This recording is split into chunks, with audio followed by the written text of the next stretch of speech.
तुम्हें धर्म के आश्रय में रहना है। पिता धर्म है, मां भक्ति है। इन दोनों का समायोजन ज्ञान और वैराग्य है। जीवन में क्या चाहिए? यही तो हम जानने बैठे हैं, तो हम जानने आए हैं।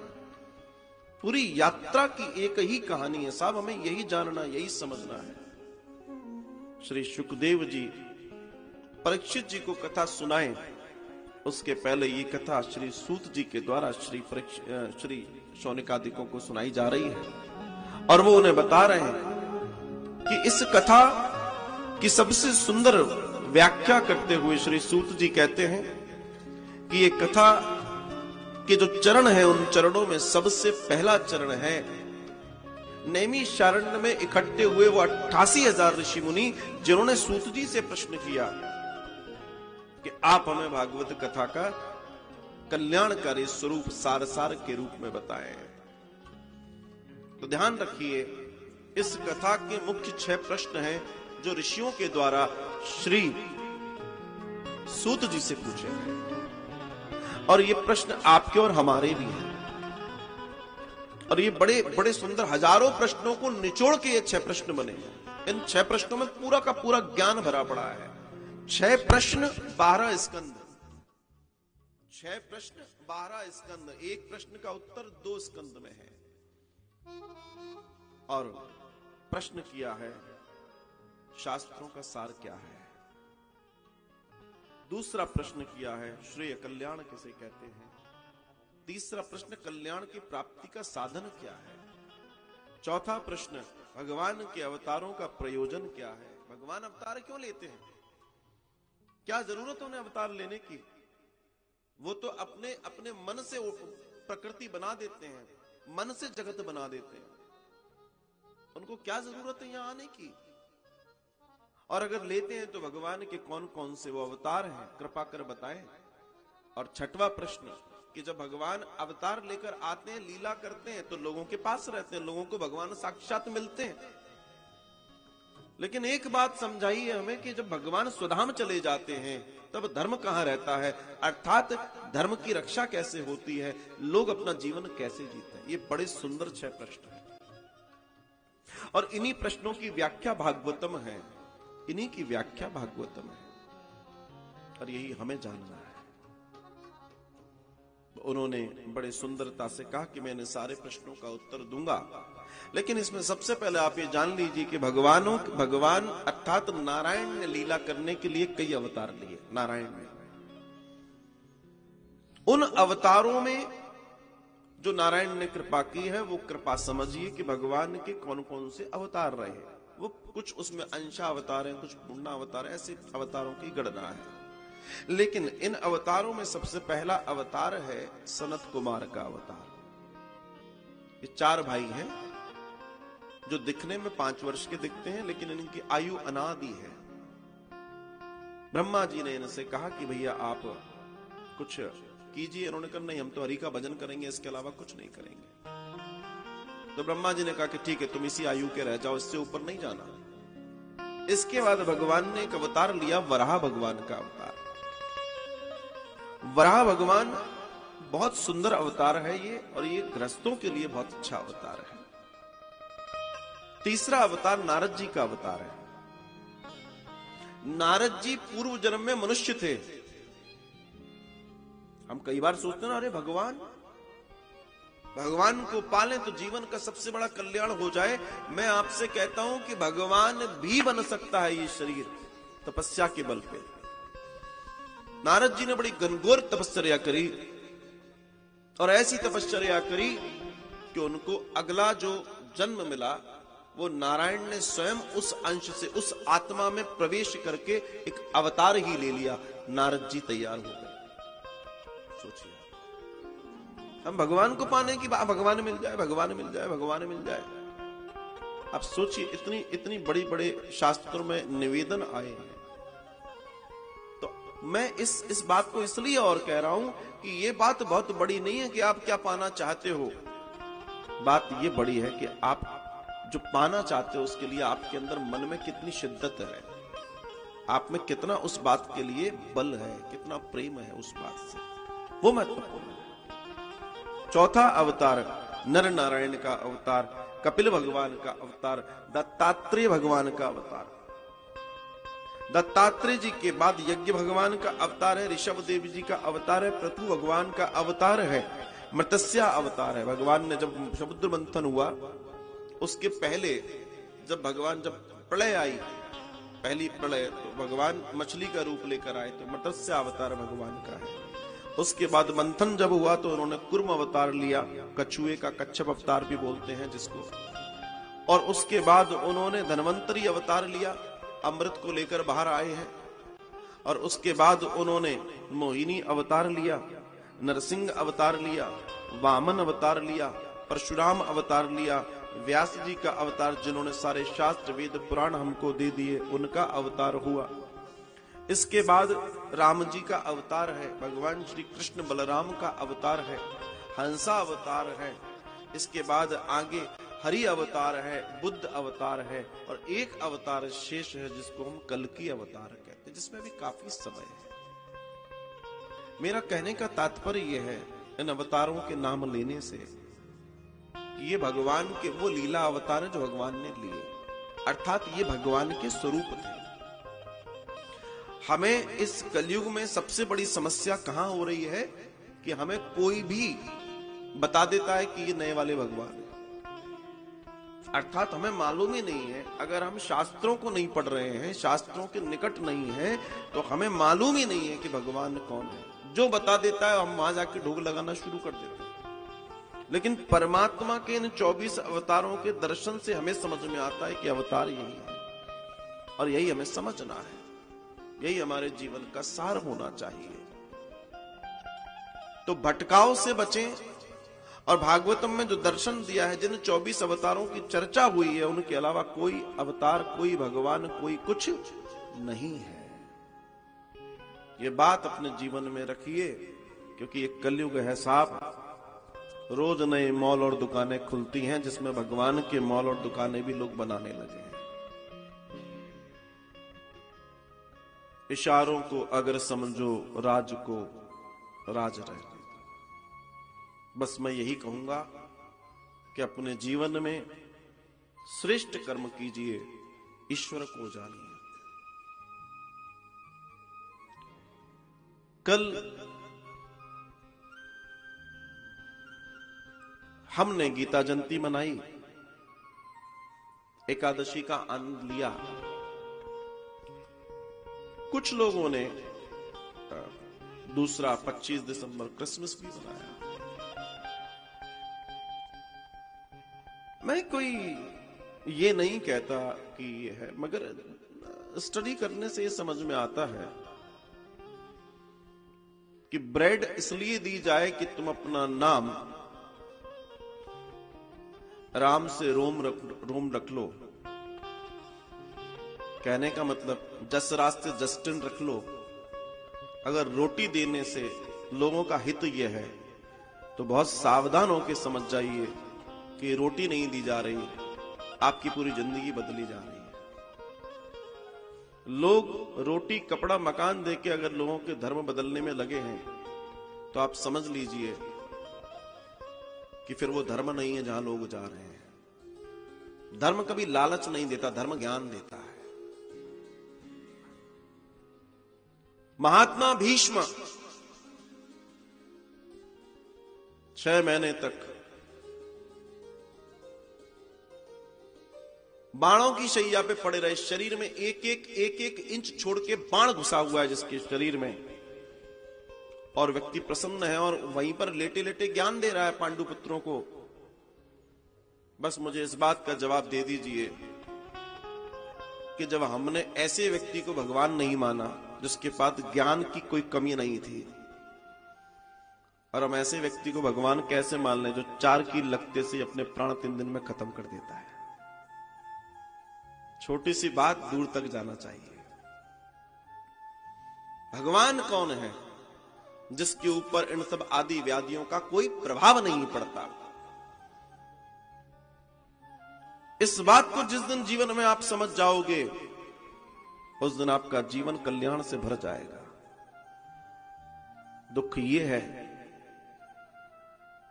कि हमारे बच्चों को ये तो बता दिया गया कि आज क्रिसमस है, लेकिन हमारे बच्चों को कभी ये नहीं बताया गया, कभी नहीं बताया गया कि इस 20 दिसंबर से लेकर 27 दिसंबर के बीच में गुरु गोविंद सिंह जी के परिवार के साथ क्या हुआ था।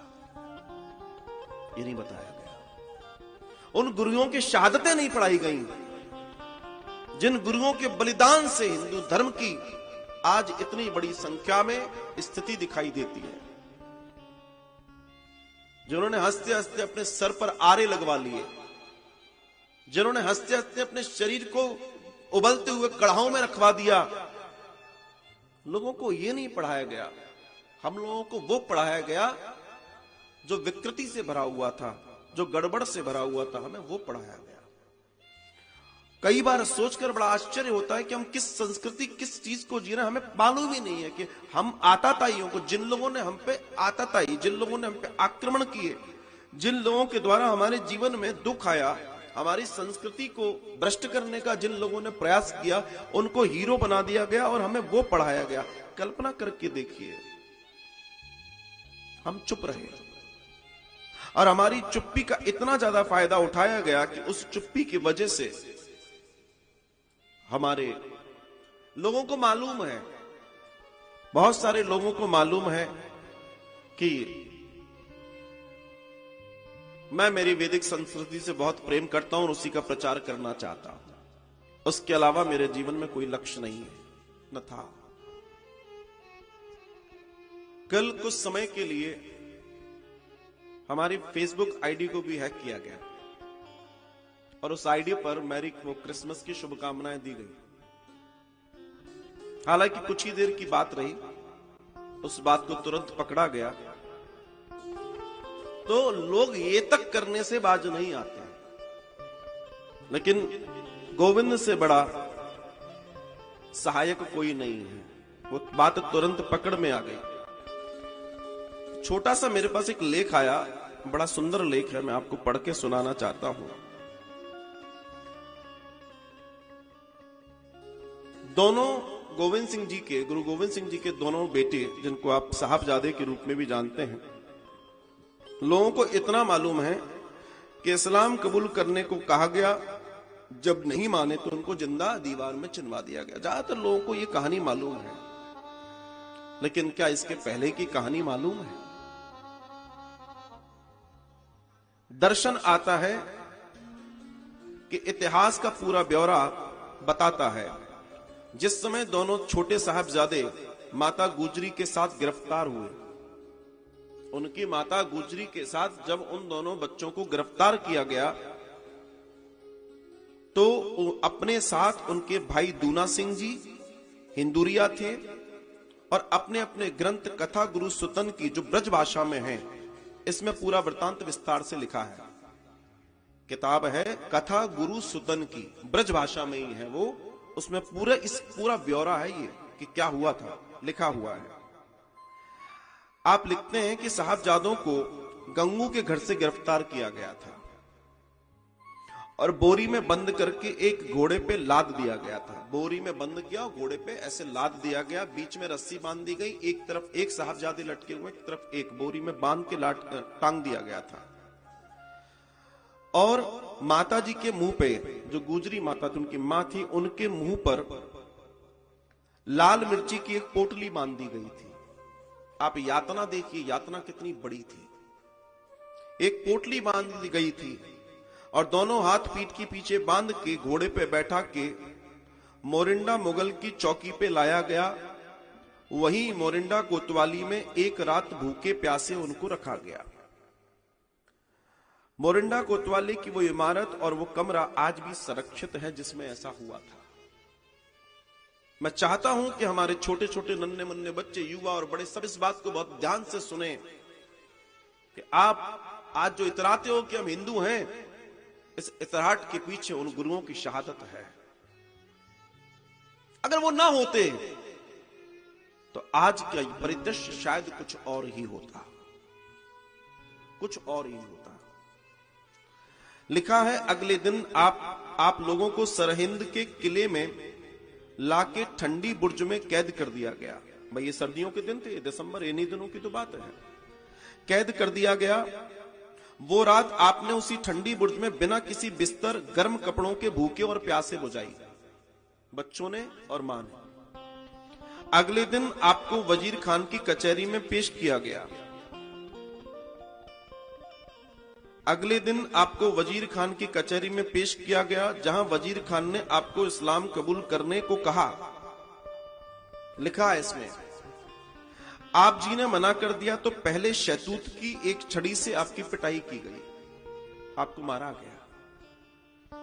उसके बाद पेड़ से बांध दिया गया और गुलेल से उनको पत्थर मारे गए। पेड़ से बांधकर गुलेल चलाई गई, पत्थर उनको मारे गए। सोचिए कितना प्रेशर होता है गुलेल में, और छोटे छोटे से नन्हे बच्चे और एक स्त्री।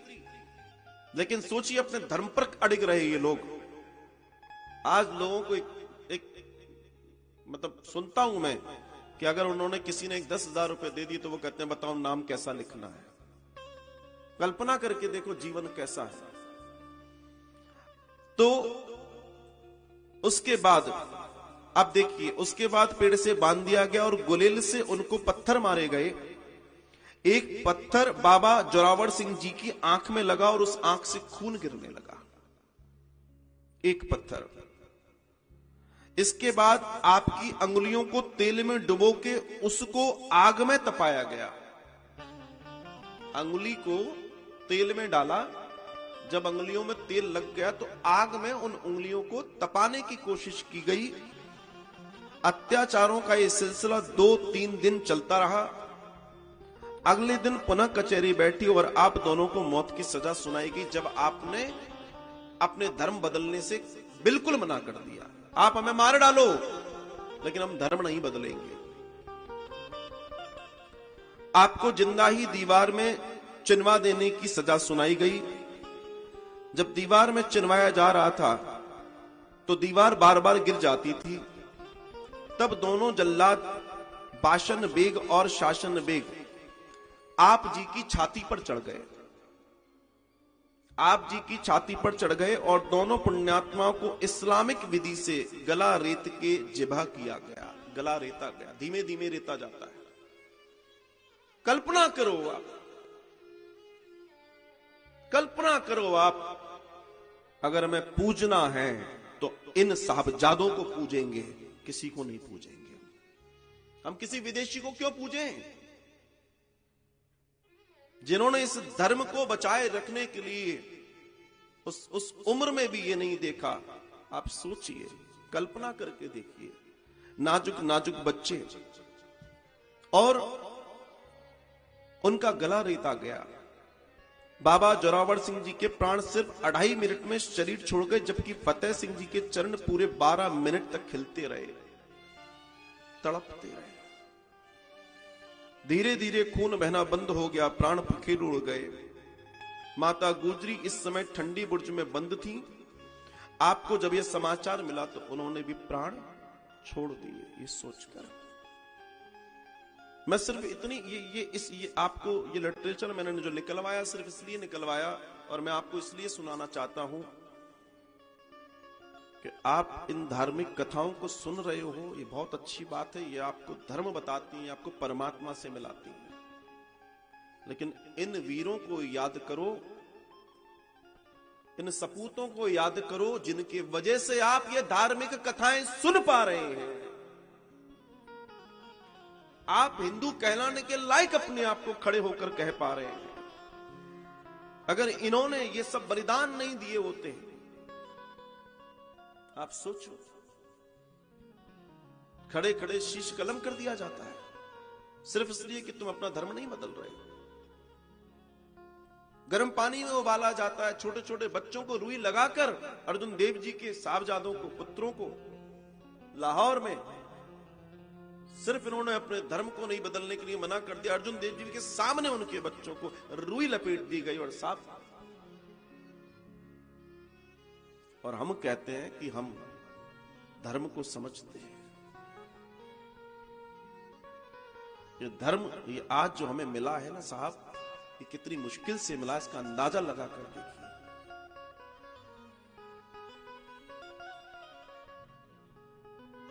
जब गुरु गोविंद सिंह जी ज्वाला देवी के पास जाकर बड़ी तपश्चर्या करते हैं और मां उन्हें एक सुंदर तलवार देती है। नमो ज्योति ज्वाला तुझे वेद गाएं, गुरु गोविंद सिंह जी कह रहे हैं, लिखा है बड़े धर्म हिंदुन सकल भंज जाए, सकल द्वंद जाए। कौन? वो जो विदेशी आक्रांता थे। हे मां, मैं आपसे शक्ति मांगने आया हूं। और तब खालसा पंथ की स्थापना हुई। मेरा निवेदन सिर्फ यही है साहब कि अध्यात्म को जानते जानते अपने धर्म और उन बलिदानियों को जरूर याद रखना, जिनके वजह से हम आज बहुत आराम से अपने जीवन में आध्यात्मिक और धार्मिक यात्रा को कर पा रहे हैं।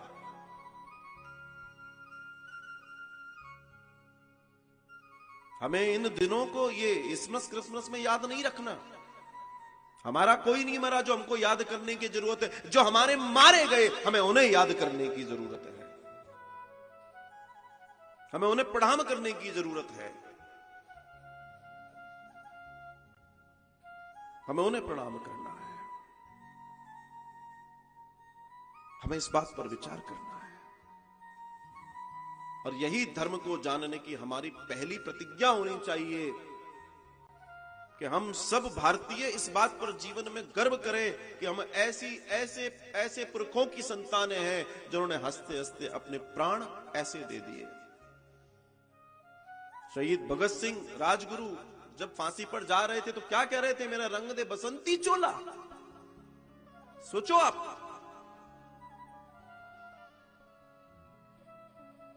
पर आज किसी को थोड़ा सा धमका दिया जाए तो वो कहता है बताओ मैं अपना नाम कैसे बदलूं। ये हालत है इस देश में। प्रॉब्लम कुछ नहीं है, प्रॉब्लम सिर्फ एक है। प्रॉब्लम यह है कि जब ये देश आजाद हुआ, इसको संविधान मिला, तो ऐसी सरकार आई जिसने शिक्षा में 3 शिक्षा मंत्री दिए और तीनों के तीनों हिंदू नहीं थे। They have changed everything. लिखने वाले हिंदुओं से घृणा करते थे जिन्होंने हमारा इतिहास लिखा। हमें वो पढ़ाया जा रहा है। हमारे हीरो के नाम कहीं नहीं मिलेंगे, हमारे हीरोज के नाम, हमारे गुरुओं के नाम। लेकिन साहब हमें ये मालूम जरूर बताया गया कि उसका बाप कौन था, उसका बाप कौन था, उसका बाप कौन था। बताओ, प्रश्न आता है ना? समझ गए होगे आप। और ये नहीं बताया जाता कि लवकुश किसके बेटे थे। गुरु गोविंद सिंह जी के कितने पुत्र थे? प्रश्न आना चाहिए। उन बेटों ने शहादतें कैसे दी? प्रश्न आना चाहिए। और साहब अगर ऐसे सिलेबस में प्रश्न आ जाए, ऐसा सिलेबस तैयार हो जाए, इस देश में बच्चा बच्चा भगत सिंह, राजगुरु और साहबजादा बन जाएगा। सच बताता हूं आपसे। धर्मो रक्षति रक्षति, धर्म की रक्षा करोगे तुम तो धर्म तुम्हारी रक्षा करेगा। जीवन में ध्यान रखना। और आज हम उस परपाटी को भूल गए, इसलिए हम परेशान हैं। हमारी परेशानी की कोई दूसरी वजह नहीं है। इस समय जो अधर्म है वो हमारी परिपाटी के भूल जाने की वजह से अधर्म बढ़ रहा है, कहीं और दूसरे कारण नहीं है। आप अगर दूसरी दृष्टि में देखें, मैं बार बार कहता हूं कि मानव मंदिर सेवाश्रम का प्रकल्प है वृद्ध जनों को बड़ी सुंदर जगह देनी है, उनको बेचारों को एक घर देना है, उनको रोटी देना है, उनको कपड़ा देना, उनको मकान देना है। क्यों देना है? उनके पास तो था, उनके पास तो है, देना क्यों है? क्योंकि औलादे नालायक निकल जा रही हैं। हालांकि कई हिस्सों में जब मैं बात करता हूं तो ऐसा नहीं है। अगर 90% औलाद की गलती है तो 10% कई बार माता पिता की भी गलती देखी जा रही है और आई है देखने में। मैं दोनों का वकील हूं, किसी एक का पक्ष नहीं लूंगा। आज समाज में परिवर्तन हो रहा है, ये परिवर्तन का समय है। जो परिवर्तन को साध लेगा वो जीतेगा, वो जिया रहेगा, वो खुश रहेगा। हालांकि ये बड़े दुख की बात है कि भारत जैसे देश में वृद्धाश्रमों की जरूरत पड़ने लगी। मैं आपको पहले भी बता चुका हूं कि प्रति साल, प्रति वर्ष, प्रत्येक वर्ष 1000 वृद्धाश्रम भारत में बढ़ रहे हैं हर वर्ष। कल्पना करके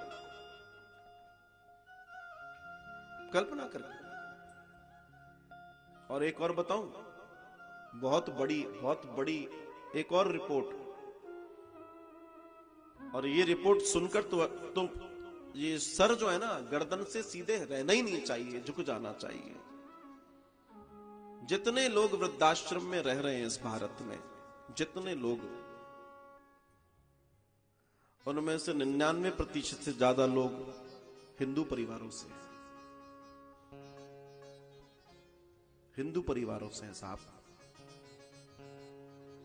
भाई अगर आप ये कहते हैं कि आप 100 करोड़ हैं, आपका रेशो निकाल लीजिए, तो आप उस रेशो से देखिए ना, बाकी अंत पंत जितने हैं उन सब में देखिए आपका रेशो सबसे ज्यादा है। आपकी आबादी से ज्यादा आपका रेशो है कि आपके यहाँ के बुजुर्ग, आपके यहाँ के लोग वृद्धाश्रमों में रह रहे हैं, और आप कहते हो हम बहुत अच्छी संस्कृति, बहुत अच्छे संस्कार, बहुत अच्छा ये, बहुत अच्छा वो। क्या अच्छा, क्या अच्छा? कड़वी बात यह है कि साहब, जिस देश में मंदिर बनाने की परंपरा थी, जिस देश में मंदिर बनाने की परंपरा थी, आज मजबूरी ये पड़ गई कि मानव मंदिर बनाना पड़ रहा है।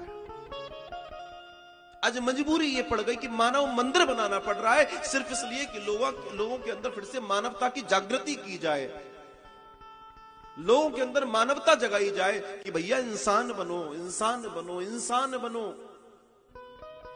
अगर आप इस बात पर जीवन को नहीं चला पाए तो जीवन कैसा जीवन? क्या किया फिर अपनी पूरी जिंदगी में हमने?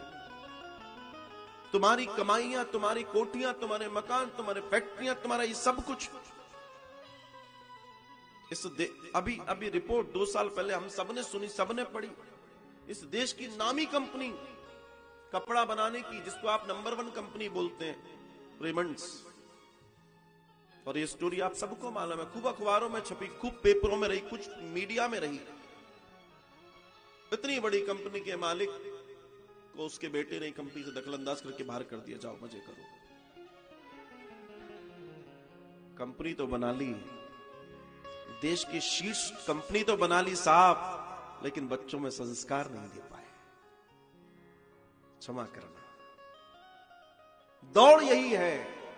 इसी दौड़ में बहुत कुछ छूटता चला जा रहा है कि तुम कमाई में तो इतना जुट गए दोनों मियां बीबी कि तुमने बड़ी मेहनत से अपने अपने सपनों की दौड़ लगाई, दोनों ने घर में तनख्वाह लाई, लेकिन बच्चे संस्कार कहीं और से पाने लगे। और जब बच्चे संस्कार कहीं और से पाएंगे तो आपके गुण नहीं गाएंगे, वो तो वहीं के गुण गाएंगे।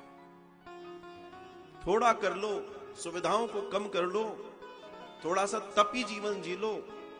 सोच लो हम आश्रम में जी रहे हैं, मतलब हमारे पास इतना ही है, मगर आपका धन जितना है उसको संतुलित करके एक कुछ समय होता है, कट जाता है, लेकिन अगर आपने धन बनाया और संस्कार नहीं बनाए तो वो धन ऐसे पानी में बह जाएगा कि किसी मतलब का नहीं है।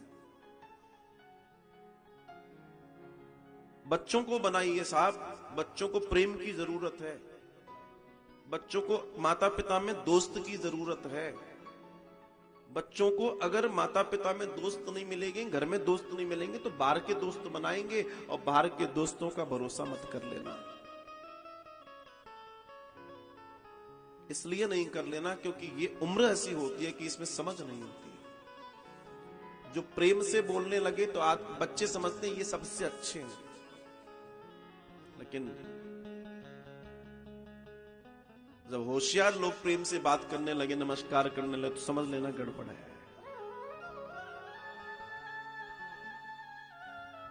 आपके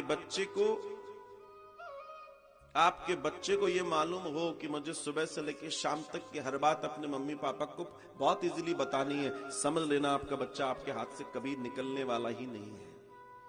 इतना उसको अपने साथ जोड़े रखो, फ्रेंड्स बना के रखो, दोस्त बना के रखो। और मैं देख रहा हूं जितने बच्चों के साथ ये हो रहा है कि माता पिता अपनी जिंदगी में लगे हैं, अपने कमाने खाने में, और वो ये क्या सोच रहे हैं, वो अपने ईगो को इतने ऐसे सेटिस्फाई करते हैं कि what we are doing, we are just doing, कि हम पैसा कमा रहे हैं, तुम्हारे लिए सब कुछ तो कर रहे हैं, तुम्हारी फीसें भर रहे हैं, तुम्हें कपड़े दे रहे हैं, और क्या चाहिए तुम्हें? बच्चा अंदर ही अंदर कहता है तुम्हारा प्यार चाहिए, तुम वो नहीं दे रहे हो। प्यार चाहिए। साहब सब करते हैं, अपनी दौड़ दौड़ रहे हैं, हमने बच्चों की तरफ नहीं देखा, बाद में बच्चे हमारी तरफ नहीं देखते, तो इसमें किसका कसूर है? आपने रोटी तो खिलाई, आपने रोल तो बनाया बच्चे के लिए, आपने उसके कहे अनुसार वो सॉस वो जैम भी लगा दिया, लेकिन आपने जब उसको परोसा तो उसमें आपकी ममता नहीं थी, उसको वो ममता भी तो चाहिए थी। यू डिड, आपने क्या किया? जस्ट आपने अपने काम कर दिया। और वो बच्चा धीमे धीमे धीमे धीमे कभी किसी दोस्त के यहाँ गया, कहीं गया, और उसकी माँ ने प्रेम से, अरे बेटा मैं खिलाती हूं, बस खत्म। आपका बनाया हुआ महल 1 सेकंड में खत्म। उसके रात को सपनों में उसके दोस्त की माँ आएगी, बहुत अच्छी है आंटी, बहुत दुलार करती है मुझे। ये मैं आपको वो बात बता रहा हूं जो उस भीड़ से निकल कर आती है, जिस भीड़ का दोहन हो रहा है। जो बच्चे अपने ट्रैक से जा रहे हैं कहीं और, आप कह रहे हो कि हमारे बच्चे हमारे हाथ में क्यों नहीं है? क्योंकि आपने कभी हाथ उनको दिया ही नहीं अपना। आप तो ये सोच रहे थे कि इनकी सारी ख्वाहिशें पूरा कर दो। अरे क्या लालटेन के नीचे पड़े होके बच्चे कलेक्टर नहीं बन रहे? आज भी बन रहे हैं। कहने का मतलब आज भी उनके पास असुविधाएं है, उसके बावजूद बन रहे हैं। पूत कपूत तो का धन संचय, पूत सपूत तो का धन संचय। आप कहते हो आपका बेटा श्रवण कुमार हो,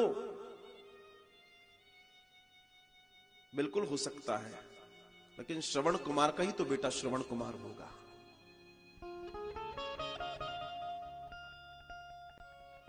आप सोचते हो कि आपका बेटा प्रहलाद हो, आपको कयादू बनना पड़ेगा।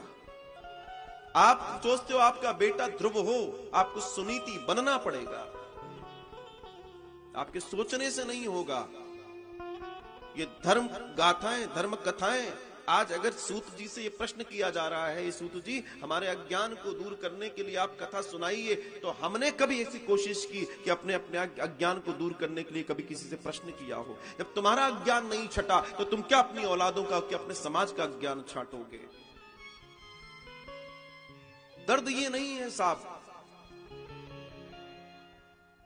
कि वो लोग छोड़ दिए गए, अब उनके लिए वृद्धाश्रम में सब कुछ है, मगर दर्द ये है कितने वृद्धाश्रम बनाओगे?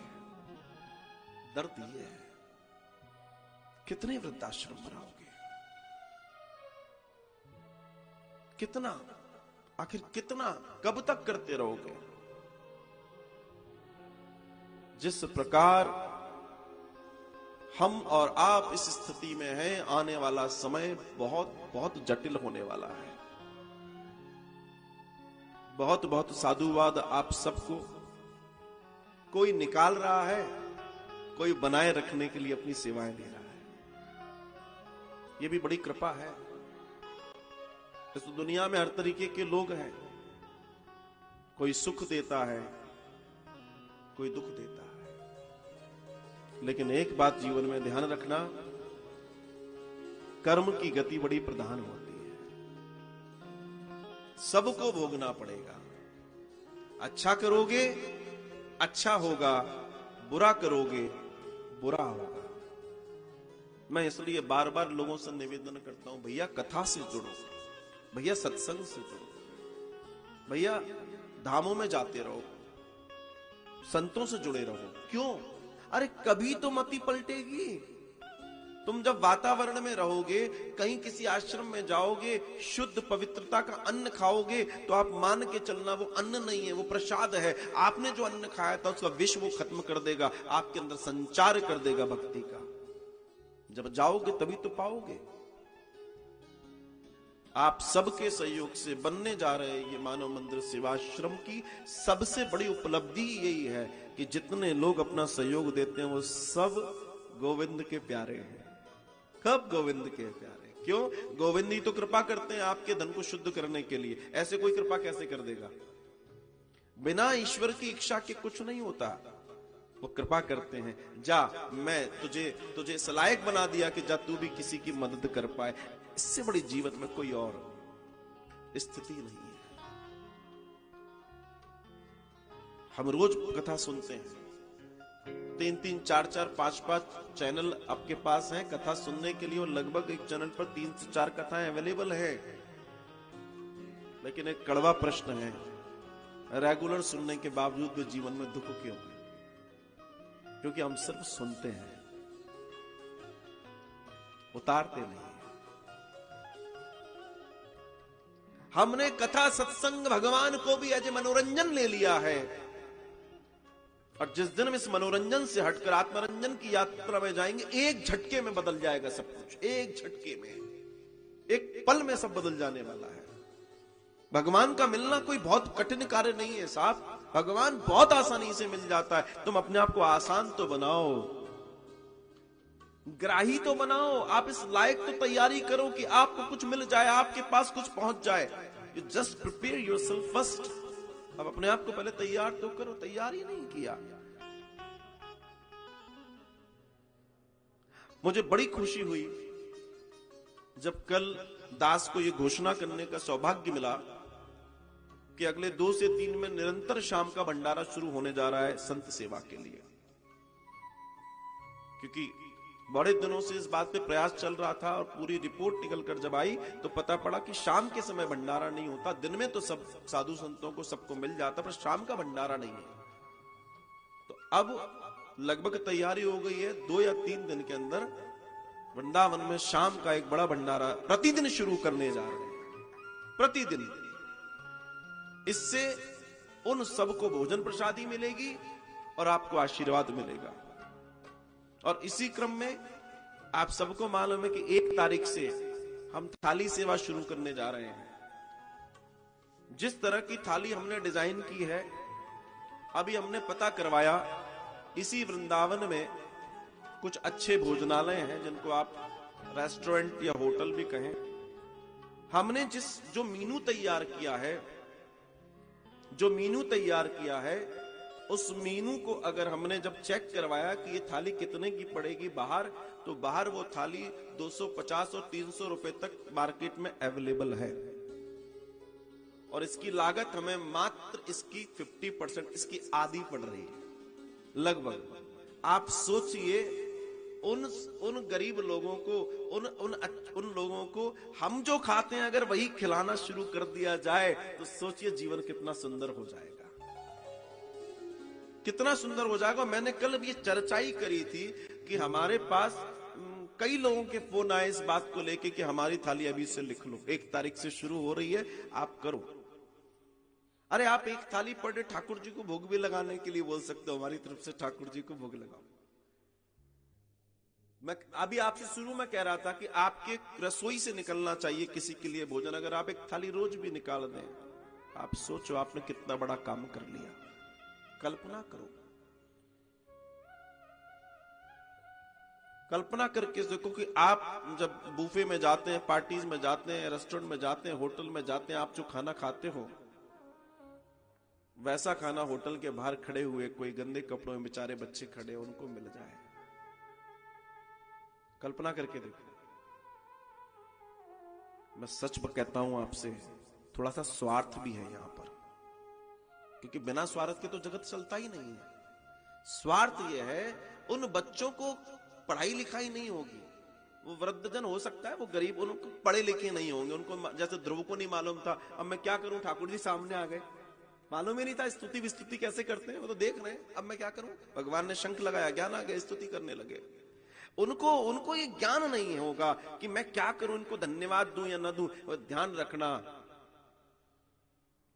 जब वो ग्रेवी से लिपटा हुआ कौर उसके पेट में जाएगा, जब उस थाली में रखा हुआ एक मिष्ठान उसके पेट में जाएगा, ये अपने आप में एक यज्ञ होगा।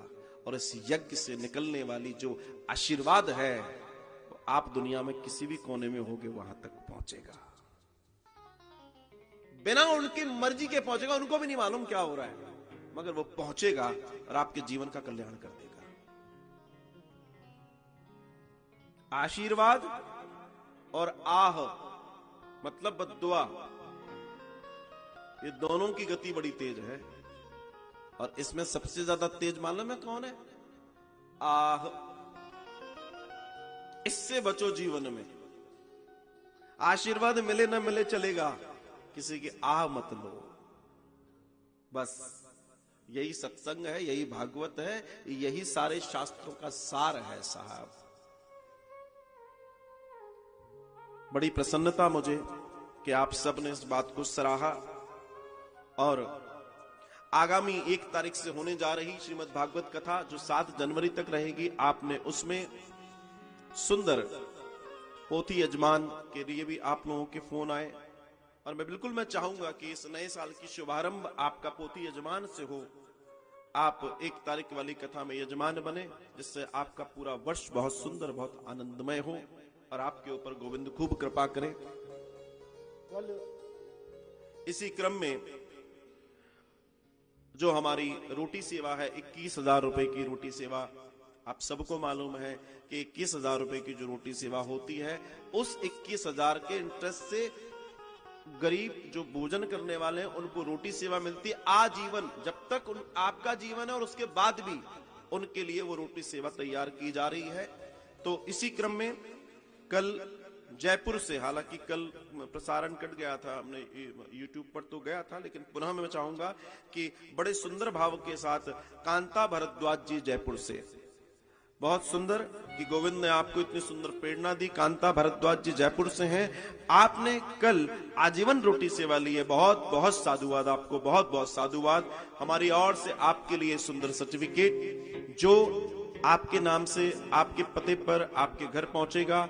आप इस रोटी सेवा से अपने जीवन को जोड़ पाए, भगवान ने बहुत कृपा की। ईश्वर आपका कल्याण करे, आपके जीवन में खूब सारे सुख हो, यही गोविंद से कामना है।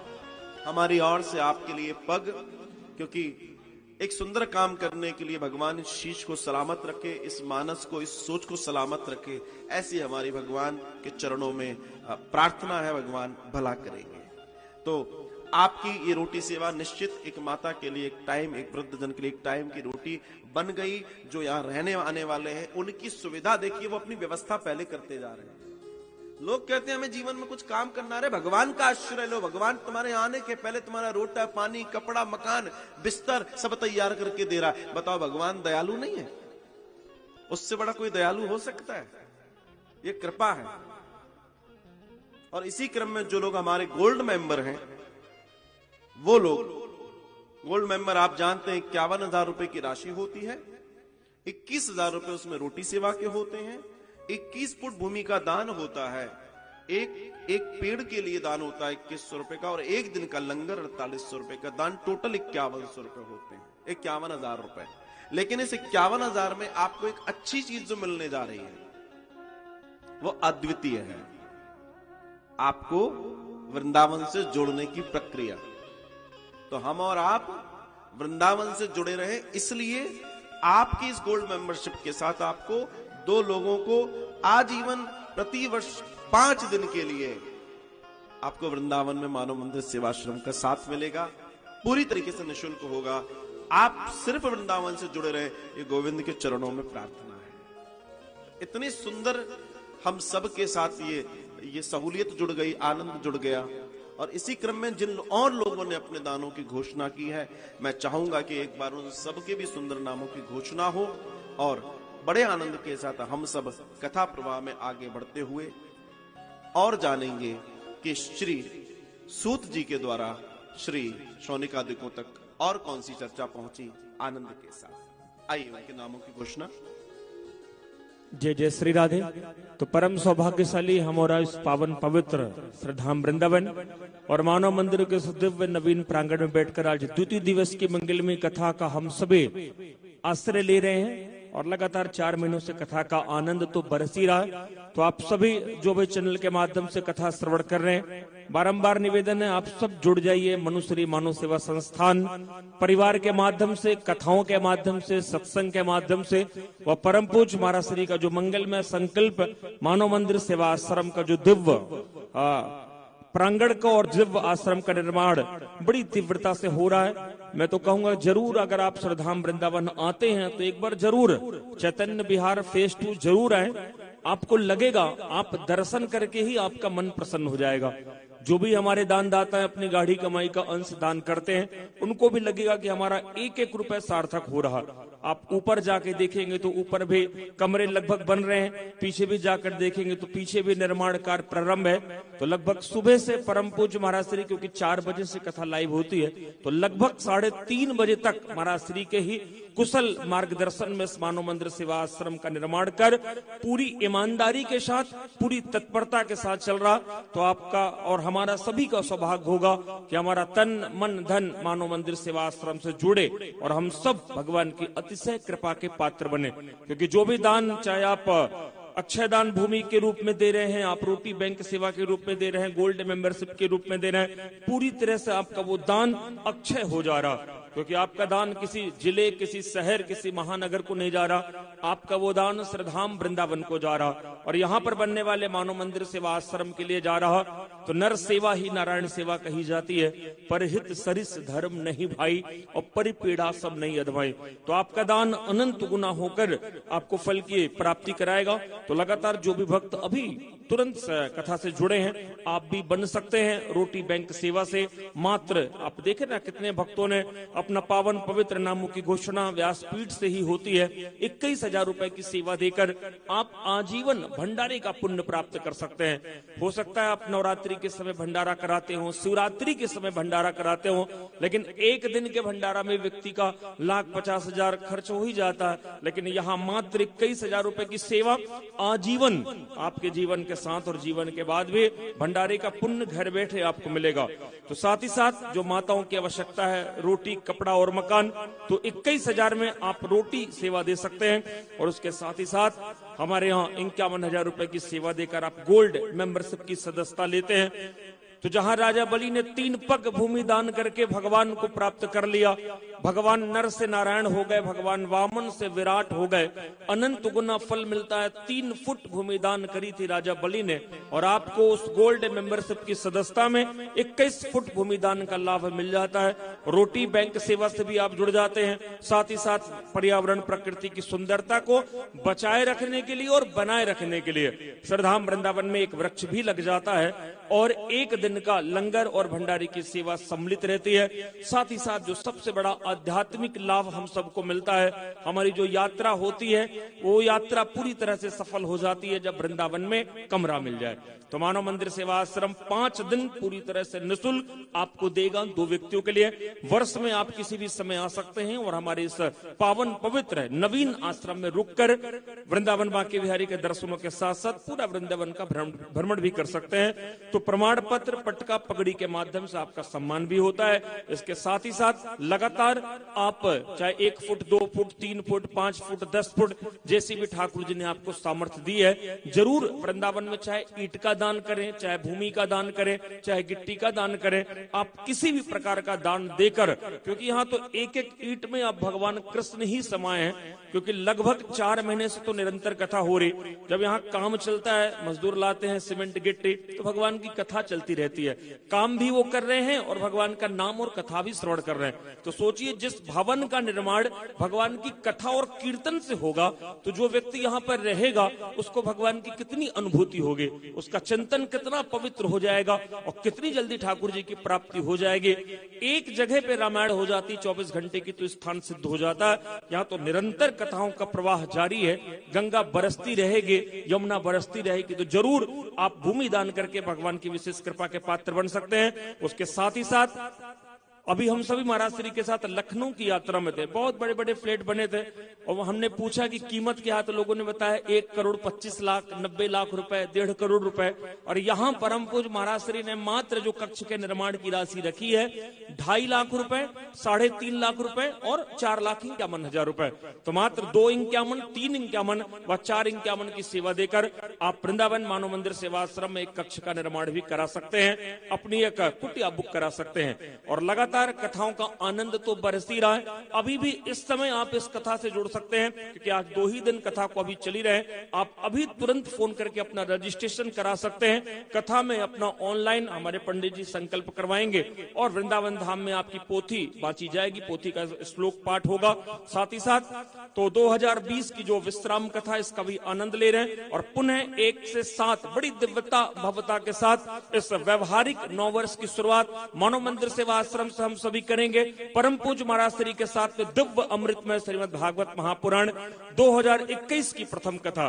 तो 20 की कथा और 21 की कथा दोनों से जुड़ सकते हैं। इन कथाओं में अगर आप प्रमुख यजमान बनने के इच्छुक हैं, भगवान ने आपको समर्थ बनाया, तो मात्र 1 लाख रुपए की सेवा, सही यजमान 51,000 रुपए, पोथी यजमान 11,000 रुपए और सामूहिक यजमान 5100 रुपए की सेवा देकर आप आगामी कथाओं से जुड़ सकते हैं। कथाओं का समय आपको मालूम है 4 बजे से 7 बजे तक रहता है। इसके बाद भी हो सकता है आपको समय न मिले, तो जरूर हमारे सोशल मीडिया से जुड़े। महाराज श्री का पावन नाम टाइप करेंगे तो आप फेसबुक और सोशल मीडिया के माध्यम से, यूट्यूब के माध्यम से भी कथा का श्रवण कर सकते हैं। जो भक्त वृंदावन में कथा श्रवण कराना चाहते हैं या अपने देश में, विदेश में, धाम में परम पूज्य महाराज श्री के माध्यम से राम कथा, भागवत कथा, सत्संग का आयोजन कराना चाहते हैं, वो भक्त भी संपर्क करेंगे।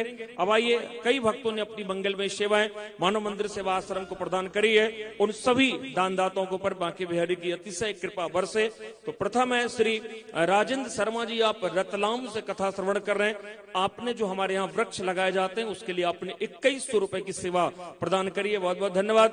उसी क्रम में सुनीति कुल जी है, भूषण शर्मा, आप अमृतसर से कथा श्रवण कर रहे हैं और आपने मानव मंदिर सेवा आश्रम में 3 फुट भूमिदान का संकल्प लिया, 3300 रुपए की सेवा देकर। उसी क्रम में श्री राजेंद्र विमला जी है, मेरठ बेगनपुर से, आप मानव मंदिर निर्माण कार्य जो होता है सुबह 8 बजे से लगभग 12 घंटे का कार्यक्रम यहाँ पर चलता है, मजदूर काम करते हैं, तो उन श्रमिकों के लिए भी आपने 1000 रुपए की सेवा भेजी है। आप भी मानव मंदिर निर्माण कार्य जो प्रतिदिन हो रहा है, आप भी निर्माण कार्य के लिए अपनी सेवा भेज सकते हैं। उसी क्रम में राजकुमार जी हैं, हिमाचल प्रदेश से कथा श्रवण कर रहे हैं। आपने ठाकुर जी की प्रसादी भोग, जो अभी अभी व्यासपीठ से आपने सुना कि 1 तारीख से यहाँ पर थाली सेवा होगी उन संतों के लिए, उन भक्तों के लिए, उन भजनानंदियों के लिए। तो आप भी चाहें जो प्रतिदिन का भंडारा हमारे यहाँ होगा तो आप भी उससे जुड़ सकते हैं। तो राजकुमार जी जो हिमाचल प्रदेश से श्रवण कर रहे हैं, आपने ठाकुर जी की भोग प्रसादी के लिए 1 थाली की सेवा दी है, बहुत बहुत धन्यवाद। प्रेमलता जी हैं, हरियाणा रोहतक से कथा श्रवण कर रहे हैं, आपने भी 1 फुट भूमिदान 1100 रुपए की सेवा दी है। डीपी तिवारी जी दिल्ली से कथा श्रवण कर रहे हैं, आपने भी 5 फुट भूमिदान का संकल्प लिया, 5000 रुपए की सेवा देकर। उसी क्रम में लक्ष्मी रमोला जी हैं, मेरठ से कथा श्रवण कर रहे हैं, आपने भी हमारे भगवान के प्राण प्यारे बंदरों के लिए 500 रुपए की सेवा भेजी है और 1 फुट भूमिदान का संकल्प लिया। चंचल मिंगलानी जी हैं, लुधियाना से कथा श्रवण कर रहे हैं, आपने भी 5100 रुपए मानव मंदिर निर्माण कार्य के लिए दिया। और उसी क्रम में महक जी हैं, पठानकोट से, आपने 11000 रुपए की सेवा देकर 10 फुट भूमिदान का सहयोग दिया है। तो बहुत बहुत धन्यवाद उन समस्त दानदाताओं का।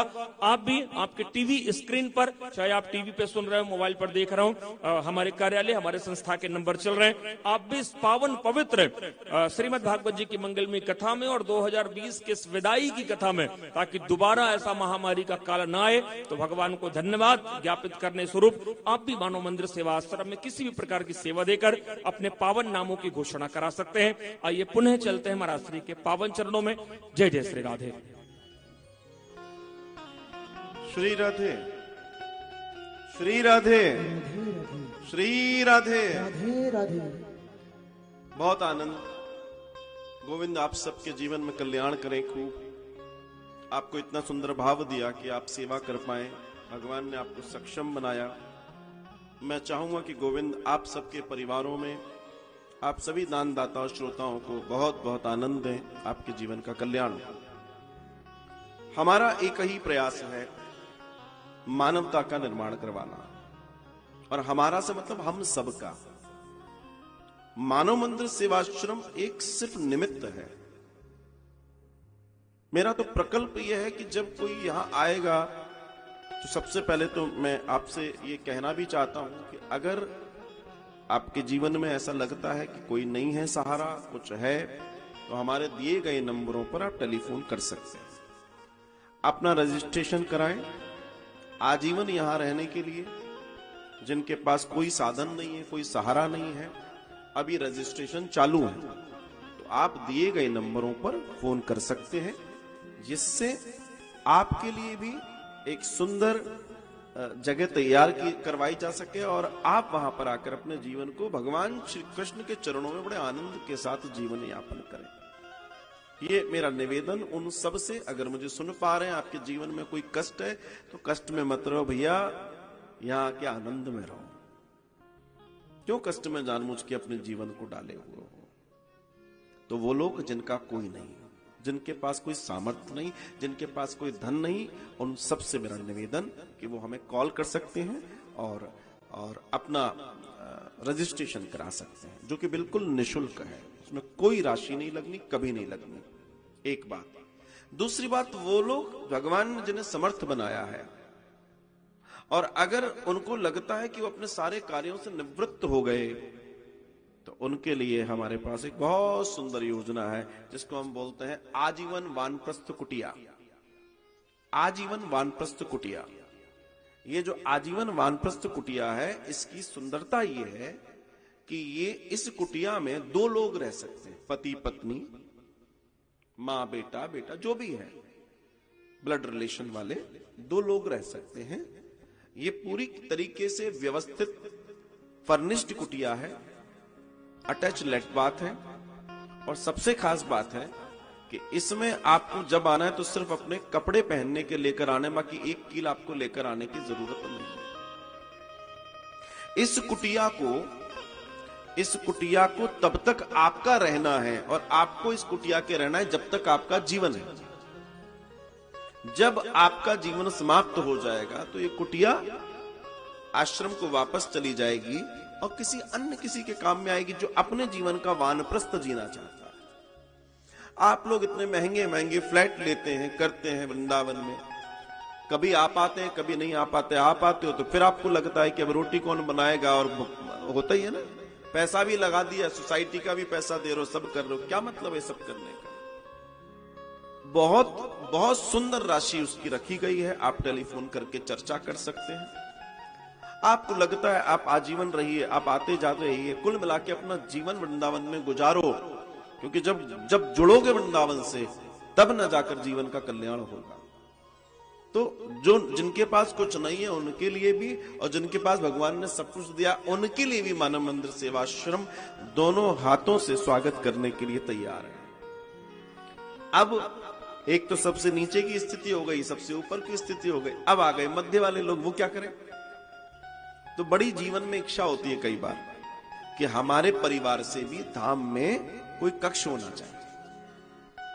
हम अपने लिए तो जिंदगी भर बनाते मकान आदि सब, मगर हम जाते जाते किसी धाम में कोई कक्ष दे जाएं जो किसी के काम आए, कोई यात्री तो वो रहे, उनके काम आ सके वो जगह, और जब आप आए, आपके काम आए, आपकी नेक्स्ट जनरेशन आए तो उनके भी काम में कक्ष आए। तो ऐसे कक्षों का निर्माण जो हो रहा है वो मात्र 2,51,000 रुपए की राशि, 3,51,000 फ्लोर वाइज है, 4,51,000 जैसी स्थिति होगी उसके अनुसार आप अपने कक्ष का निर्माण करवा सकते हैं। इसलिए क्योंकि आप जो धाम में दोगे वही धाम का मालिक आपको वैकुंठ में देगा। भैया जो बोएंगे वही तो काटेंगे, ये तो सीधा सीधा नियम है। शास्त्र की वाणी कहती है कि तुम जो कर रहे हो मैं तुम्हें वापस लौटाऊंगा, भगवान कह रहे हैं। तो भगवान तो बड़े बड़े न्यायाधीश हैं, वो तो सबका कल्याण करते हैं। तो हम इस बात पर विचार करें। लेकिन फिर मैं कहूंगा उन लोगों से, ये जीवन मिला है, इस जीवन का आनंद लो भैया, अच्छे से रहो, माता पिता की सेवा करो। ये तुम तोड़ने ताड़ने के जो जीवन में लगे हो कि हम छोटे हो जाएं, इनको बाहर कर दें, हम आजादी से जिएंगे, काहे की आजादी? और तुम अगर अपने माता पिता को सता रहे हो, है ना, और उनको अगर आपने घर से बाहर भेज दिया, भगा दिया, और उसके बावजूद आप अगर दुनिया को ढोंग बता रहे हो, अपने आप को धार्मिक, अपने आप को तीर्थ यात्री, अपने आप को ये, अपने आप को सत्संगी, तो मैं कहता हूं मत करो। हो सकता है कि तुम्हें वहां कोई नहीं जानता हो, पर वो जो है ना, वो सबका बाप सब देख रहा है, तो उसको एक एक बात की जानकारी है। अब वो बैठा है अपने मूड में, जिस दिन मूड आ गया 1 मिनट में हिसाब ले लेगा, वो छोड़ेगा नहीं, हिसाब तो पूरा करेगा। तुम्हारे हमारे जाने के पहले हमारा हिसाब पूरा होगा। यहाँ पे कोई बिना उसके नहीं जाने वाला। तो उन लोगों को भी मेरा निवेदन है कि वो लोग भी अपने जीवन को थोड़ा सा सुधार लें, क्योंकि यमराज जो है, जो कर्मदंड है, वो तो साफ सबको भोगने पड़ते हैं। इसलिए मैं कई बार आपको बता भी चुका हूं कि अगर नहीं समझ में आए तो किसी दिन गरुड़ पुराण को लो और अस्पतालों में जाकर देखो, जो उसमें लिखा है वो अस्पतालों में आपको दृश्य दिखाई दे जाएगा। वही तो गरुड़ पुराण है, वही तो समझना है। कभी प्यासे को पानी पिलाया नहीं, बाद अमृत पिलाने से क्या फायदा। कभी प्यासे को पानी पिलाया नहीं, बाद अमृत पिलाने से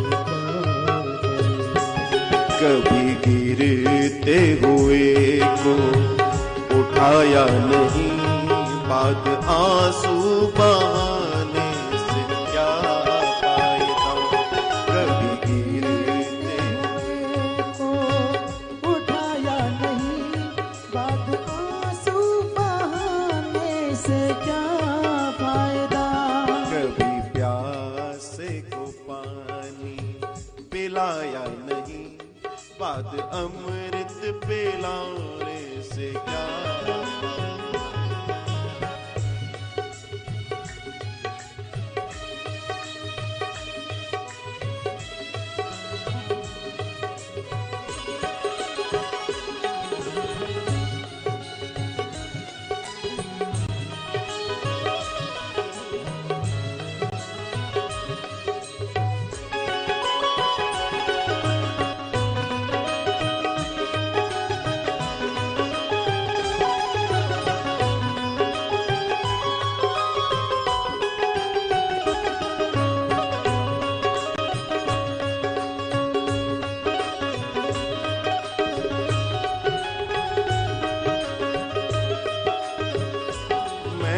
मंदिर गया पूजा आरती की, पूजा करते ही मन में ख्याल आ गया।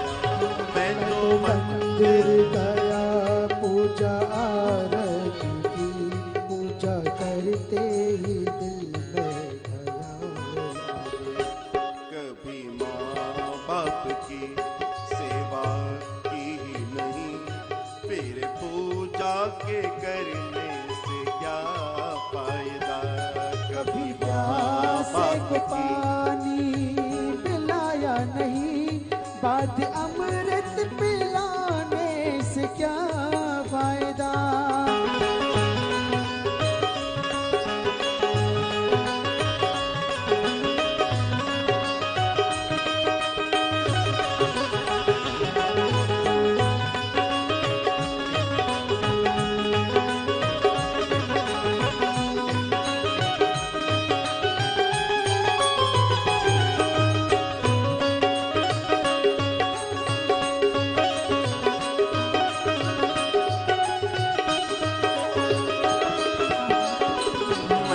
सत्संग गया गुरबानी सुनी, गुरबानी को सुनकर ख्याल आ गया।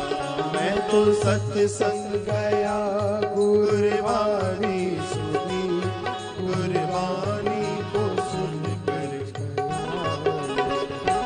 जन्म मानव का लेकर दया न करी, फिर मानव कहलाने से क्या फायदा। जन्म मानव का लेकर दया न करी, फिर मानव कहलाने से क्या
दिया, दान करते हुए ये ख्याल आ गया। मैंने दान दिया मैंने जब तप किया, दान करते हुए ये ख्याल आ गया।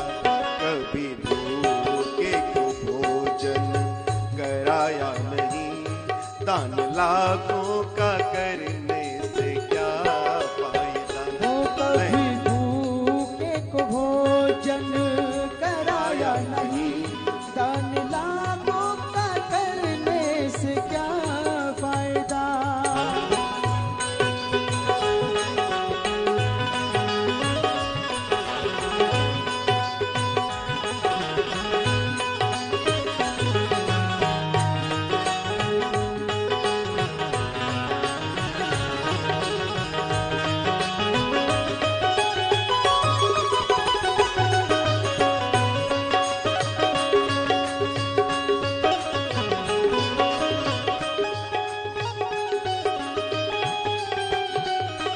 माता पिता के चरणों में चारों धाम है, आजा आजा यही मुक्ति का धाम है। माता पिता के चरणों में चारों धाम है, आजा आजा मुक्ति का ये धाम है। माता पिता की सेवा की ही नहीं, फिर तीर्थों में जाने से क्या फायदा। माता पिता की सेवा की ही नहीं, फिर तीर्थों में जाने से क्या फायदा। कभी प्यासे को पानी पिलाया नहीं, फिर अमृत पिलाने से क्या फायदा। कभी प्यासे को पानी पिलाया नहीं, बाद अमृत पिलाने से क्या फायदा। कभी गिरते हुए को उठाया नहीं, बाद आंसू बहाने से क्या फायदा। कभी गिरते हुए को उठाया नहीं, बाद आंसू बहाने से क्या फायदा। बाद अमृत पिलाने से क्या फायदा। अमृत पिलाने से क्या फायदा। बाद आंसू बहाने से क्या फायदा। अमृत पिलाने से क्या फायदा। गणेश जी, गणेश जी की पूजा प्रथम क्यों होती है? वो प्रथम पूजनीय क्यों बने? सिर्फ अपने माता पिता की पूजा करने की वजह से। अब सोचिए,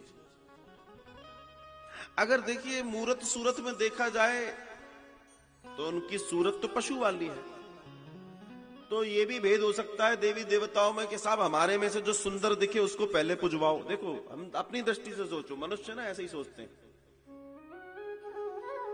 अपनी दृष्टि से सोचो, मैं तो कहूंगा अपनी कुदृष्टि से सोचो 2 मिनट के लिए, जो बेकार दृष्टि है हमारी। हम क्या सोचते हैं? अरे जो पैसे वाला है, जो दमदार है, जो ठीक ठाक है, उसको मुखिया बना दो। अगर वहां भी यही सोच होती, अरे ये तो इसका तो धड़ अलग है, शरीर है, क्या ये प्रथम पूजनीय होगा, हटाओ हटाओ हटाओ। पर ऐसा नहीं हुआ।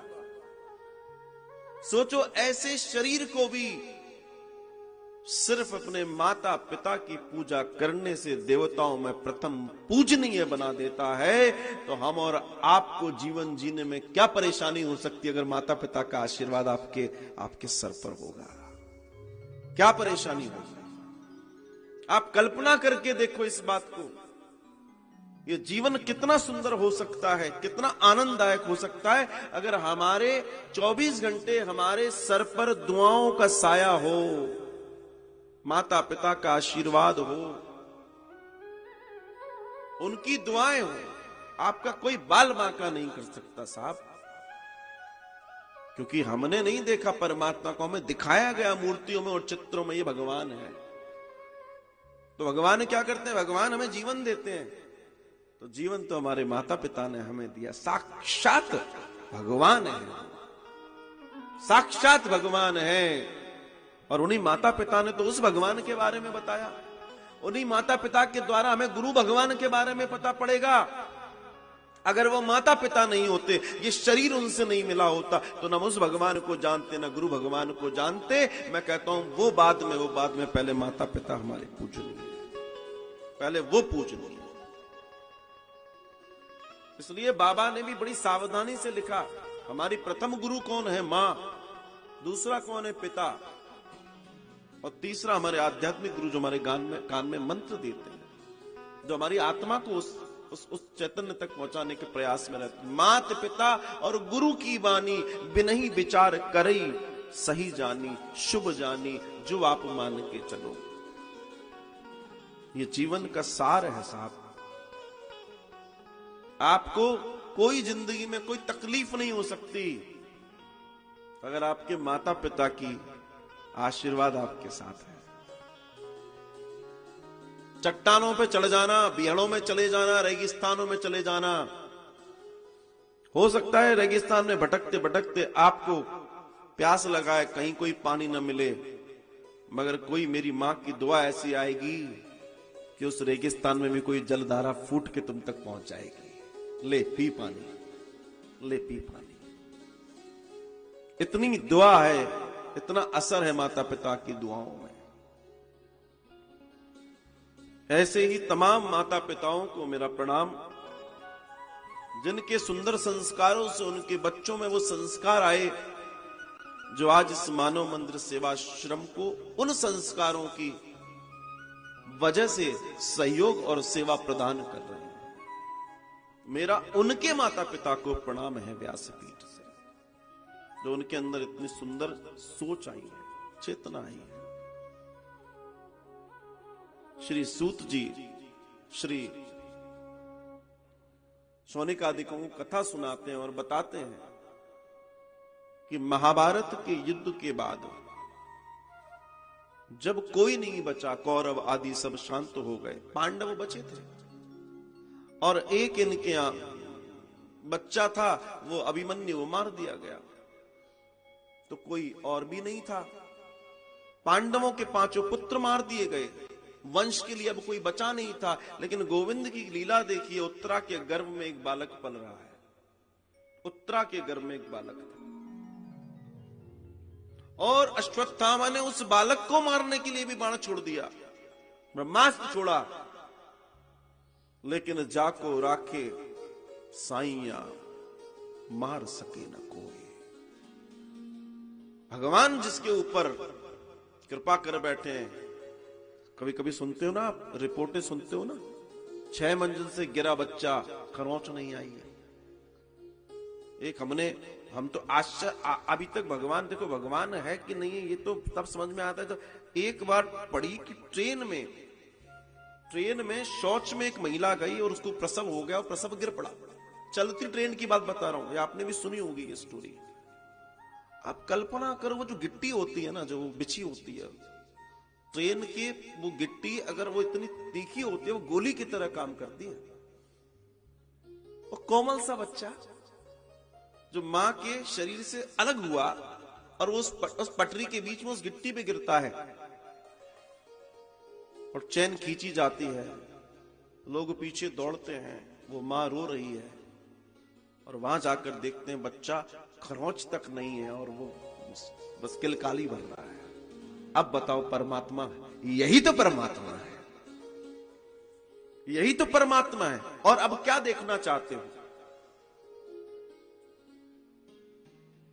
यह है दर्शन, इसी को भगवान की कृपा कहते हैं। उस उत्तरा के गर्भ में जो बच्चा था, वो देखा उसने बाण आया, दौड़ती हुई आई और सीधे भगवान श्री कृष्ण खड़े हैं, कुंती खड़ी है, पांडव खड़े, सब विदाई ले रहे हैं भगवान वापस जाने के लिए। आके सीधे भगवान के चरण पकड़ लिए, मुझे बचाओ, मुझे बचाओ, मुझे बचाओ, क्योंकि उसको मालूम है मेरी मेरी मेरी मेरी ये सास ने बड़ी गलती कर दी थी। क्या गलती करी थी?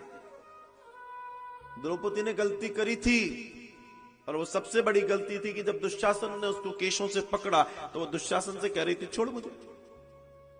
बड़ी सभा में जितने लोग बैठे थे उनसे कह रही थी मुझे बचाओ, मुझे बचाओ, मुझे बचाओ। चीखती रही, चिल्लाती रही द्रौपदी, कोई बचाने नहीं आया। तब उसको गोविंद का ध्यान आया, तब उसे गोविंद का ध्यान आया। कोई नहीं बचाएगा तो गोविंद तो बचाएंगे। बस एक प्रश्न छोटा सा दिमाग में छूट जाता है, अगर ये ध्यान पहले आ जाता, दुशासन की हिम्मत थी कि बालों को हाथ भी लगा लेता, दुशासन भस्म हो जाता वहां। उत्तरा को मालूम है ये गलती मैं नहीं करूंगी, टाइम नहीं है जरा भी, सीधे भगवान की शरणागति। मेरे भाई बहन, एक ही निवेदन है, अगर शरणागति लेनी है तो जगत के लिए क्यों लेते हो, जगतपति के लिए लो, जो सबका पालनहार है, जो सबके जीवन में आनंद भरता है, सबके शरीरों में चेतना भर देता है। ऐसे परमात्मा के चिंतन को करो, जीवन का आनंद हो जाएगा। भगवान एक लघु रूप लेते हैं और उत्तरा के गर्भ में प्रवेश करते हैं, क्योंकि ब्रह्मास्त्र कोई छोटा मोटा अस्त्र नहीं है। भगवान अंदर जाते हैं और ऐसे ऐसे गदा घुमाते हैं जोर से, और इतनी तेज गदा घूम रही है कि कई दर्शन में से ऐसा आया कि भगवान ने चक्र घुमाया, चक्र नहीं, गदा घुमाई थी, और उस गदा से उन्होंने उस ब्रह्मास्त्र को शांत किया। यहां व्यास जी की पत्नी वितिका के गर्भ में 12 वर्ष से सुखदेव जी बैठे हैं। 12 वर्ष से शिव जी ने भगाया, वो जवाई ले रही थी, उनके मुख से उनके अंदर प्रवेश कर गर्भ में जाकर छुपकर बैठ गए। श्री व्यास जी कह रहे हैं लाला बाहर निकल, लाला बाहर निकल। बोला नहीं निकलूंगा। क्यों? बोला नारायण की माया मुझे जकड़ लेगी, पकड़ लेगी। देखो माया से भय कितना है, लोग माया में डूबे चले जा रहे हैं, लेकिन जो परमहंस है वो माया से भय खाते हैं। बोला माया से बचो। और लोग माया में ऐसे लिप्त हैं कि उनको पता ही नहीं पड़ रहा जिंदगी कहां है। मुझे उस शायर की लाइनें बार बार वास्तव में मुझे बड़ा आनंद देती है। तो सुखदेव जी कौन है? राधा रानी का तोता। राधा जी के लोक से श्री राधा जी ने कहा जाओ भूमि पर जाकर, पृथ्वी लोक पर जाकर देखो जीवन कितना सुंदर है। तो सुखदेव जी तोते के रूप में आए हैं और प्रवेश कर जाते हैं, इसलिए वो पूजनीय है। और सुखदेव जी कथा सुनाने वाले हैं। भागवत क्यों मीठी मीठी लगती है? क्योंकि तोता जिस फल को कुतर लेता है, चख लेता है, वो फल मीठा हो जाता है। यही तो भागवत जी का प्रताप है महाराज, यही तो कृपा है। इसलिए तो आप जितनी सुनो उतनी मिश्री सी लगती है, उतना आनंद आता है, उतनी कृपा बरस जाती है। उत्तरा के गर्भ में पहुंच के भगवान ने यहां रक्षा की, और वहां जब वो कहने लगे मैं बाहर नहीं निकलूंगा, तो दर्शन आता है कि नारायण स्वयं वितिका जी के गर्भ में जाकर आश्वस्त करते हैं मेरी माया का प्रभाव तुम पे नहीं पड़ेगा। अब एक ये चित्रण और दूसरा चित्रण देखिए आप, दोनों जीवों को, कितनी बड़ी जीवात्मा है ये तो पैदा होने के पहले परमहंस हो गए कि इनको भगवान, लोग कहते हैं तपस्या करेंगे, जन्म लेंगे, जन्म लग जाते हैं, तब जाके कभी मिलता है, वो नहीं मिलता है। लेकिन आप देखो कितने महान मनीषी हैं कि इनको गर्भ में ही नारायण दर्शन देने चले गए। और इनका दर्शन देखिए, अगर इनके दर्शन में जाए तो इनका दर्शन तो और भी महान है कि यही दोनों आगे जाकर इतना महान दर्शन इस संस्कृति और भारत को देते हैं, पूरे संसार को देते हैं भागवतम के रूप में, जिसको जन जन तक आज प्रिय लगने लगा है। सब कोई अपने आप को जीवन को आनंदमय करना चाहते हैं भागवत के साथ जुड़कर। वही सुखदेव जी जो कह रहे थे कि माया मुझे जकड़ लेगी, वही सुखदेव जी उन परीक्षित जी को, जिनको उत्तरा के निवेदन पर भगवान ने बचाया, वो दोनों जिनको गर्भ में भगवान के दर्शन हुए, वो आज हमको और आपको भगवान के दर्शन करा रहे हैं भागवत के माध्यम से। अरे सुखदेव जी महाराज की जय, श्री परीक्षित जी महाराज की। ये वो दो दिव्य भूतियां हैं जिनके वजह से हम कथा जान पाए, अपने जीवन में कथा। परीक्षित जी का जन्म होता है, परीक्षित जी जन्म लेते हैं, वहां सुखदेव जी जन्म लेते हैं, दोनों धीमे धीमे बड़े होते हैं। अर्जुन जी लौटते हैं द्वारिका से एक बार, बहुत निराश हैं, श्री युधिष्ठिर जी ने पूछा भैया क्या हुआ? उन्होंने बताया कि भगवान स्वधाम चले गए। अब सब खत्म हो गया। और जैसे ही श्री युधिष्ठिर जी और पांडवों ने सुना कि भगवान स्वधाम चले गए, उनको इतना शोभ हो गया इस बात का कि उनके जीवन में वैराग्य आ गया। बोला अब क्या, जब वो नहीं तो हम क्या। स्वर्गारोहण के लिए निकले। कुंती जी ने ये सुना, वो अपने शरीर को छोड़ गई। परीक्षित युवा है, परीक्षित को राज्यपाठ दे दिया और परीक्षित को कहा कि बेटा अब तुम राज्य को देखो, हम जा रहे हैं। इन्हीं परीक्षित जी के द्वारा एक बार मार्ग में बैल और गौ माता के साथ अभद्रता करते हुए कल्की को देखा गया। कल्की को डांटा, कल्की ने बहुत क्षमा याचना की और उसी कल्की ने सब में स्थान लेने के साथ साथ पाप के कर्मों में तो स्थान लिया ही लिया, आखिरी में स्वर्ण में भी अपने लिए जगह मांग ली। और वही स्वर्ण से जड़ित मुकुट जब एक बार राजा परीक्षित ने पहना तो उनके मन में पाप आ गया।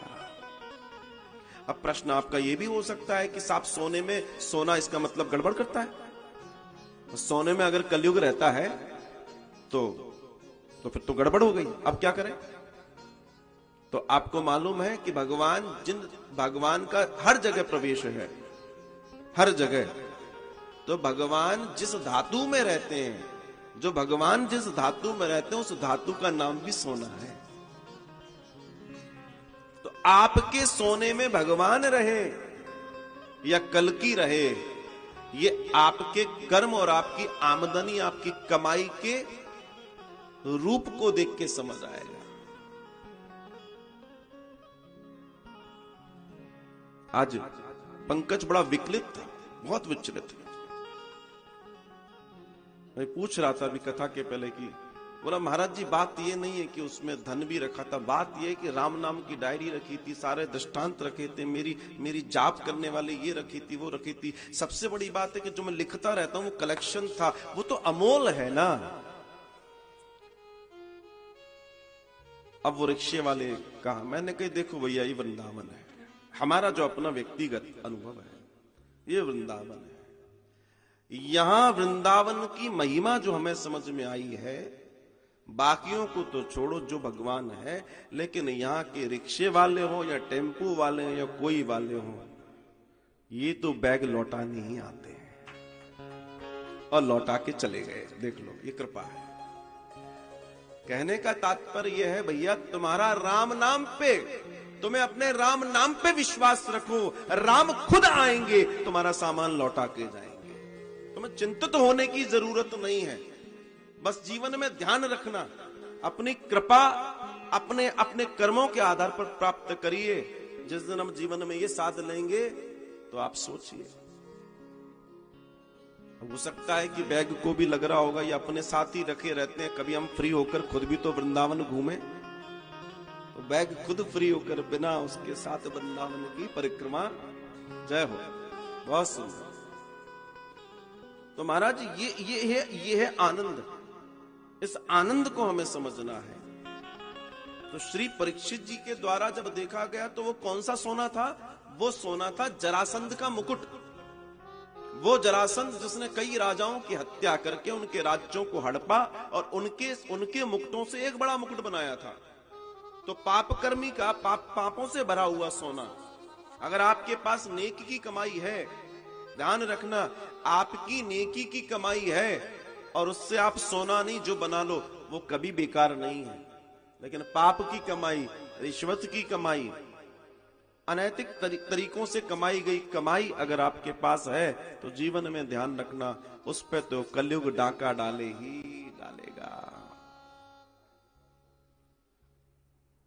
आप सबसे एक निवेदन, और मेरे भाई बहन जो देखो, मुझे एक चीज या संशोधन कर दूं कि निश्चित आप सब मुझसे बड़े भी हैं, छोटे भी हैं, मेरे सम्माननीय हैं, लेकिन मैं बहुत सारे शब्दों का उपयोग न करके भाई बहन कहता हूं। उसका एक छोटा सा कारण मैं आपको बता दूं कि इस जगह बैठकर मैं स्वयं को शरीर नहीं मानता। वैसे तो मानने नहीं चाहिए, पर यहां तो मानना ही नहीं है। तो जब आत्मा बात करेगी तो आत्मा से करेगी, और सारी आत्मा एक दूसरे की भाई और बहन ही है, उनकी आयु से कोई लेना देना नहीं है। तो मेरा निवेदन कि जो कथा आप अभी देख रहे हैं, ये कथा अगले 5 मिनट के बाद आपके चैनल से विश्राम लेगी, लेकिन कथा निरंतर अभी आगे चलेगी 7:30 बजे तक। तो अगर आप कथा का निर्विरोध आनंद लेना चाहते हैं तो आप हमारे YouTube चैनल, आपकी स्क्रीन के सामने श्री मनुश्री जी करके, इस देखिए श्री मनुश्री जी, आप हमारे YouTube चैनल को सब्सक्राइब करें अभी और बेल आइकन में जाएं, बेल आइकन बजाएं। उससे क्या होगा कि आप जब 7 बजे कथा या विश्राम होगी तो यही कथा आप YouTube चैनल पे 7:30 और जितने बजे तक कथा चलेगी आप देख पाएंगे निर्विरोध। तो ये आपके लिए विशेष सुविधा। कई लोग कहते थे कि हम आरती नहीं देख पाते, कई लोग कहते थे हम ये नहीं देख पाते, बीच में कट जाती है कथा, तो बस गोविंद ने कृपा कर दी, मैं तो यही कहूंगा। तो अब आप पूरी कथा देख सकते हैं।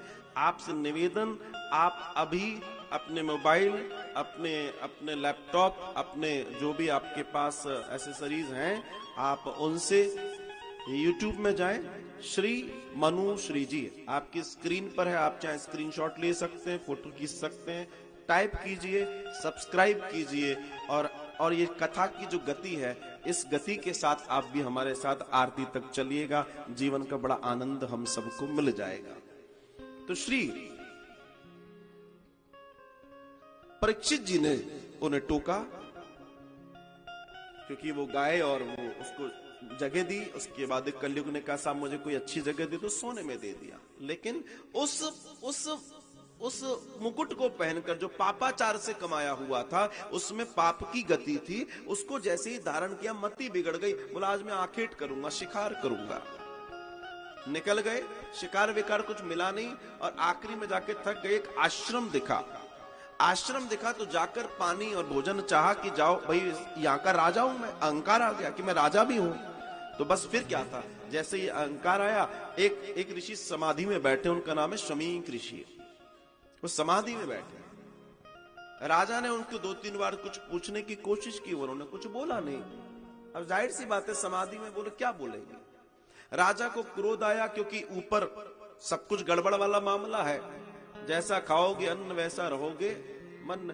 भीष्म से पूछती हैं द्रौपदी, जब आखिरी में भगवान ले गए 5 पांडवों को, आओ भीष्म जी से मिल लेते हैं। आखिरी समय, जिसके दूसरे दिन भगवान ने, भीष्म जी ने अपने प्राण छोड़ दिए। भीष्म से पूछ रही है द्रौपदी, आज आप इतना ज्ञान दे रहे हैं कि राज्य की सेवा कैसे करना, इसकी सेवा करना, राजनीति क्या है, स्त्री धर्म क्या है, पुत्र धर्म क्या है, पिता धर्म क्या है, राजा धर्म क्या है, तुम बता रहे हो।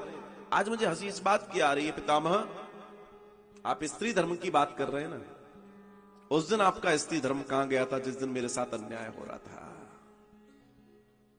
ज्ञान देने का अधिकार उसको है जो उस बात पे अमल करता है। मैं आपसे पूछती हूं, उस दिन आपका स्त्री धर्म कहां गया था जिस दिन आपकी भरी सभा में आप देख रहे थे मेरे साथ, आपके कुल की बड़ी बहू के साथ अन्याय हो रहा था। जवाब दीजिए।